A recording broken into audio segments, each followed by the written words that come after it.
Why do so many people cheat others from feeling their best and doing their best and being their best by not receiving what they're offered? Because you can't overgive. Part of overgiving is not only receiving, but asking for more. We're going to explore the shift from toxic charity to transformational giving, providing a framework for intentional philanthropy that focuses on sustainability, accountability, and empowerment. The key to ensure that our giving not only addresses immediate needs, but also creates lasting impact, enables those we serve to stand on their own. A hand up, not a handout. The first lesson in the healing, not hurting comparison is compassion without clarity is harmful. Giving without understanding can create unintended harm. Compassion, which is a facilitator to the needs, that clarity and intention must be effective. So many nonprofits that I work with build wells and other things to build community, but they are abandoned after a year because no one took ownership of the project. Nobody was developing the skills, the knowledge of who and what, and the desire, although it was there, was left abandoned as well. A nonprofit needs to create a sustainable model of empowerment and ownership by developing the skills and the knowledge and sustaining the desire, or else they all will be abandoned. This is what effective giving is. It's about aligning the compassion with the harmony, clarity, and sustainability by developing skills, knowledge, and desires aligned with the sustainability of the schools, the wells, the water system, whatever it may be, the community centers. Not just an emotional response, but a sustainable, progressive system that works within itself. We need to ensure that the giving initiatives align with the long-term solutions, not a short-term fix, not an emotional attachment. We need to ask, is this providing a short-term relief or creating a long-term impact? When we have compassion without clarity, it is harmful. And we must create the systems to create the sustainability, and the systems must develop the skills, the knowledge, and maintain the desires for the long term. What are the signs of a toxic charity? We need to recognize the signs of a toxic charity that is essential to shift towards more impactful giving.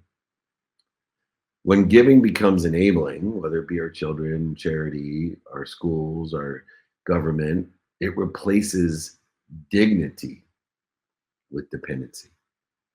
It robs individuals of agency and empowerment. So many times we're thinking that we are aligned in the divine, but instead we are creating detours to the divine, interference to the divine by replacing the dignity with dependency. And we rob those individuals of the agency and empowerment that's necessary for sustainability. Intentional giving requires an understanding of the real needs of those being served. It is not about the optics, about the credibility, acknowledgement, and all the other great honors that are bestowed. It has to be about the outcome for the sake of sustainable practices and processes and systems. It can't be we'll be happy when we build the wells. It's we're building the wells for the sake of our grandchildren and our great grandchildren. We need to be conscious of giving and create dependence in that respect. Empowering those that you are helping by fostering the accountability of what am I learning through being responsible? What am I learning through the attraction? What am I learning through the participation in this perception? And am I taking ownership of it? So many times we feel as if we're helping others, but we're robbing them. We're cheating them. We must make sure that the dignity is in place by development of skills, knowledge, and desire, and not rob people of agency or empowerment. Beyond the accountability, beyond the sustainability, there's an energetic and genetic inheritance in giving. The energetics of giving is the value received equals the value perceived. I'll repeat that. The value received equals the value perceived. Giving is not just about the amount you give, but it's how it is received.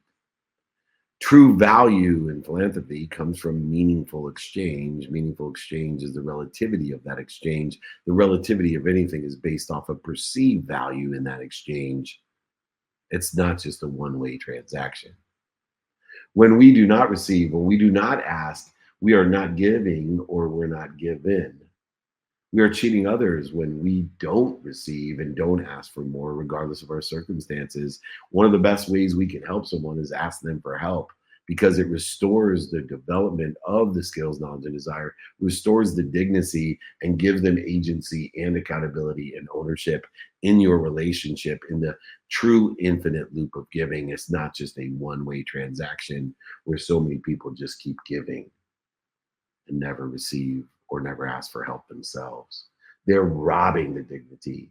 They're robbing that accountability and empowerment. They're robbing it through dependency. One of the principles that I teach is you can't overgive if you allow others to receive. Because the more you give, the more you're given. And with the perspective of seeking all that we're given, we then are worthy of receiving it. And when we receive by shifting the paradigm by this principle that every time I receive something, I'm giving someone the ultimate joy of giving. Why do so many people cheat others from feeling their best and doing their best and being their best by not receiving what they're offered? Because you can't overgive. Part of overgiving is not only receiving, but asking for more. We need to emphasize the need for an exchange of value and perceived and giving received of value in every charitable effort that we have. There's an alignment necessary, action and adjustment in giving with measurable impact, not emotional rewards. It was interesting because I found myself when I last week received a surprise honor with the Lifetime Legacy Leadership Award at Junior Achievement for 47 years of service in Junior Achievement, that I almost cheated everybody there by not appreciating and receiving it for what it was. There is an emotional ROI that is way more important than the public relations or the PR of it. The sincerity and vulnerability in receiving any honor or receiving any gift or receiving any charity is in its respect a form of giving. And we should not even be shy to ask for more. The emotional ROI is more important than the PR. So many people, including myself, the first part of my career in life was all about giving to receive, the trade and negotiation. And the emotional ROI was always based off of the acknowledgement and recognition. I remember Larry David in his show saying, "Gosh, if I knew I could give anonymously and everybody would know who I was, I would have done that." Talk about emotional ROI and PR. Impact is so important. Credibility is so important. Emotional connection is so important. But impact is the combination of those reasons for the sake of what? Defining the impact, utilizing a different KPI, what I call the kindness performance indicators. These KPIs will keep you aligned in the infinite loop of giving and the abundant unified system of thought of more than enough of everything for everyone, giving more, being given more, receive more, and asking for more than more. Understanding the kindness performance indicators, the KPIs, will illustrate a sustainable impact that will empower others through the development of the skills, knowledge, and desire, not the lack of agency and dependency that so many organizations do. We need to shift that focus from the emotional PR to the emotional ROI, utilizing the KPIs, the kindness performance indicators, to track the tangible, the quantitative results of your giving, given, receiving, and asking for more. There's a quantitative analysis, the capability of articulating the quantitative analysis of all that we have given, received, and asked for more to exceed what we are asking for.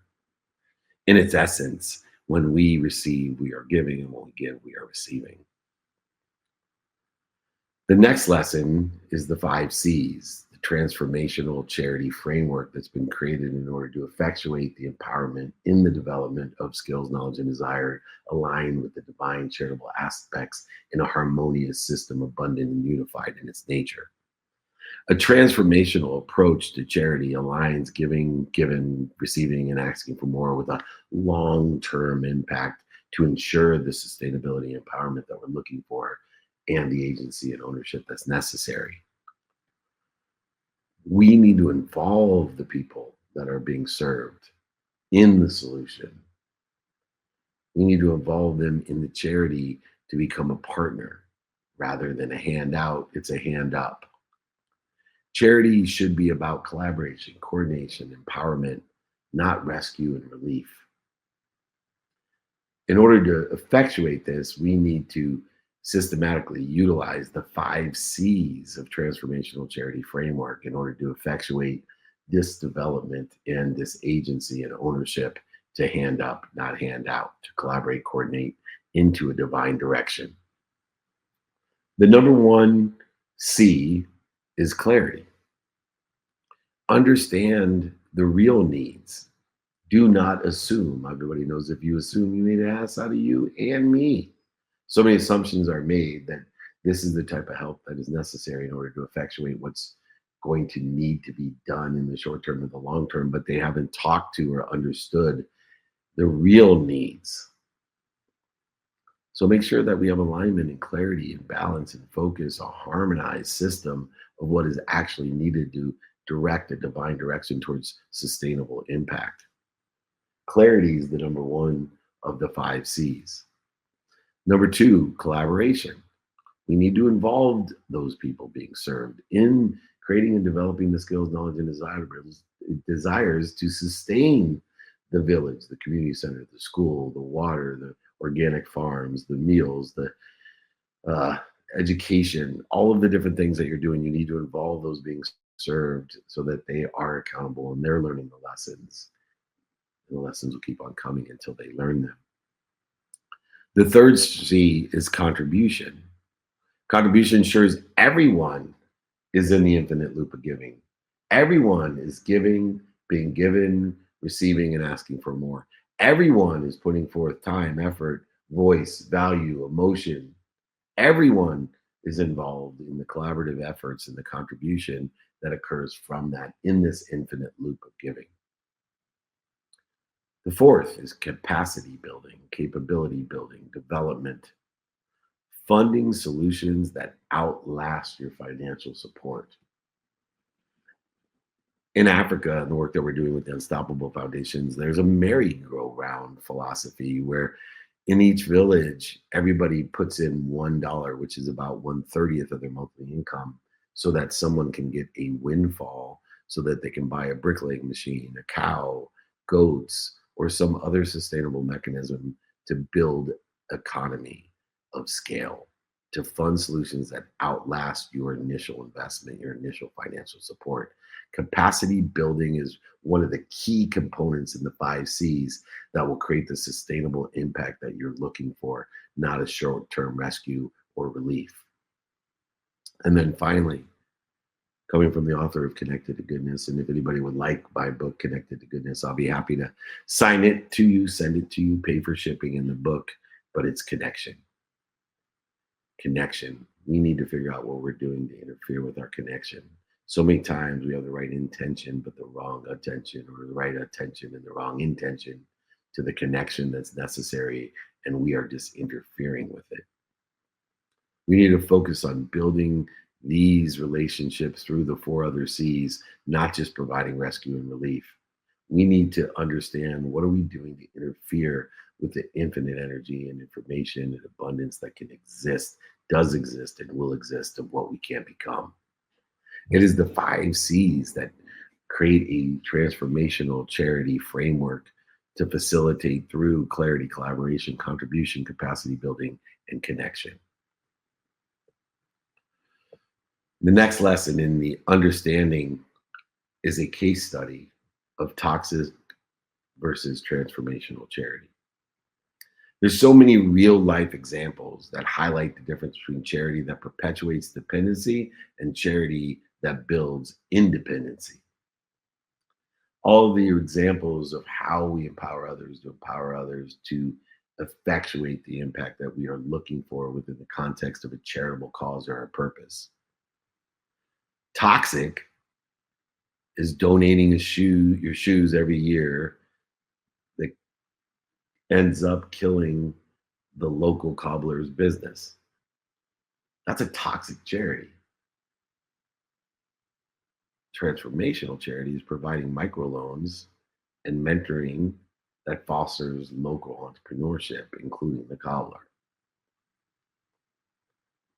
We so often have good intentions, but bad implementation. Providing the empowering tools to develop the skills, knowledge, and desire for the sustainable future is far greater than the short term release of giving away your shoes. We need to reframe giving into the infinite loop of giving, given, receiving, and asking for more, from a savior to a servant leader, transforming ourselves from some egotistical acknowledgement or benefit into a servant leader, knowing I'm either humble or I'm about to be. And the recognition is my ability to liberate others by liberating myself through the freedom of giving and receiving and asking for more. This is what will shift charity from relief to sustainable results. We need to reframe our charity to focus on creating self sufficiency and sustainability. We need to engage with the communities to build the long term solutions and fund the long term solutions by developing the skills, the knowledge, and desire in the long term rather than temporary relief, temporary rescue, and fixes. The question arises in this training on how entrepreneurs and leaders can give with intention and that definiteness of purpose that Napoleon Hill so eloquently describes and empowers us with. Entrepreneurs and leaders have a unique ability to influence and drive meaningful relativity, meaningful change through intentional giving. We need to shift from being a check writer to a change architect and leverage the business acumen and financing in philanthropy. Business strategies can enhance philanthropic efforts exponentially. Revenue should fund results, not just create goodwill. I'm going to repeat that. Revenue should fund results, not just create goodwill. Let's adopt the make a lot, help a lot, have a lot of fun approach to giving. In the mission of making a lot of money, helping a lot of people, and having a lot of fun, the commissions will follow. We need to create processes and systems and framework to track the growth, the independence, and the measurable impact as the primary metric for success. Understanding that those are the sustainable measurements, the quantitative measurements that will handle the time, emotion, and value and the change that's necessary. Become a conscious contributor. A conscious contributor. Don't just go through the motions. Don't just walk the walk and talk the talk, but be a conscious contributor. True giving in the infinite loop of giving involves the empowerment, sustainability, and accountability that ensures that those you can help eventually can stand on their own. We are not going to move forward until we figure that out, or else we are just wasting our efforts, our time, our emotion, and our value. When we give with the intention and pay attention to the impact, it will outlive any financial support ever giving and create lasting change. Empowering others to become independent, liberating others with the light of independence is the highest form of giving. And our goal should be for them to never need our help again, but able and capable of helping others.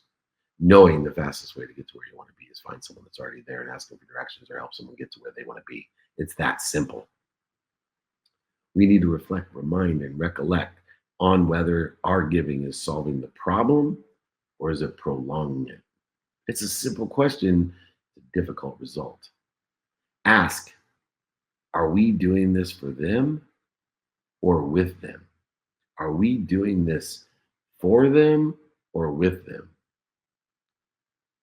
It's also great parenting advice. Use the T's for harmony. Use our time, our talent, our treasure, and our truth in harmony for the greatest impact. It's the time, talent, treasure, and truth that will allow us to harmonize the personal, experiential, giving and receiving values necessary to empower and develop the skills, knowledge, and desire to sustain success and impact. Time, talent, treasure, and truth are great pillars to contribution, to charity. When we look at the signs of toxic charity, the genetics and energetics of giving, where value received equals the value perceived. Understanding the 5 C's and the transformational charity framework that we've created. Looking at the comparative nature of toxic versus transformational in the development and sustainability compared to the temporary relief or rescue. Understanding how all of us as entrepreneurs and leaders can give not only our attention, but our intention to what really matters by taking the make a lot of money, help a lot of people, and have a lot of fun approach. We need to become conscious contributors with empowerment, sustainability, and accountability to stand on our own, create lasting change. In this idea of transformational giving, it goes beyond the active giving. It's the infinite loop, the abundant unified system of thought that we all belong to, where we give more, we're given more, we receive more, and we ask for more than more. Why? So we can give more than more, be given more than more, receive more than more, and ask for more than more than more. Instead of living in a zero sum game of a short term charitable respect, we now live in a world of more than enough of everything, in a sustainable model of giving for long term impact for others, to empower others, to empower others. But we need to recognize the signs of toxic charity and applying the 5 Threes framework with clarity, collaboration, contribution, capacity building, and connection. We can move from the simple and the simple offering, from temporary relief to creating lasting, sustainable change. Entrepreneurs and leaders have the unique ability to drive this shift, turning philanthropy into a powerful tool for long term impact as we reflect, remind, and recollect our own giving, to let our own ask, are we solving a problem or are we prolonging it? Let's aim to give with attention, intention, clarity, balance, focus, and harmony to sustain, to ensure our efforts to create a better, a more empowered future for those we serve. So many times we have good intentions and bad results. We need to heal the process of sustainable giving, not hurt it. We need to understand the attention and the intention behind real impact, knowing what we pay attention to and what we give intention to will equal the coincidences, the coinciding, the consequences, results, and the outcomes that we desire for a sustainable empowerment and a development of skills, knowledge, and desire. And I promise you, if you can do that, you will be happy. And if you are happy, that will make me happy. This has been the Healing, Not Hurting, the intention behind real impact training with the Napoleon Hill Institute. We're here every Wednesday, and we are blessed to be here with the greatest institution to empower others, the incredible Napoleon Hill. Check out Think and Grow Rich. Check out Outwitting the Devil. Check out the 17 Principles of Success. Join us every Wednesday. David@dmeltzer.com if you like the guides, the exercises, the books. David@dmeltzer.com. Remember, most importantly, be more interested than interesting. Be kind to your future self and do good deeds.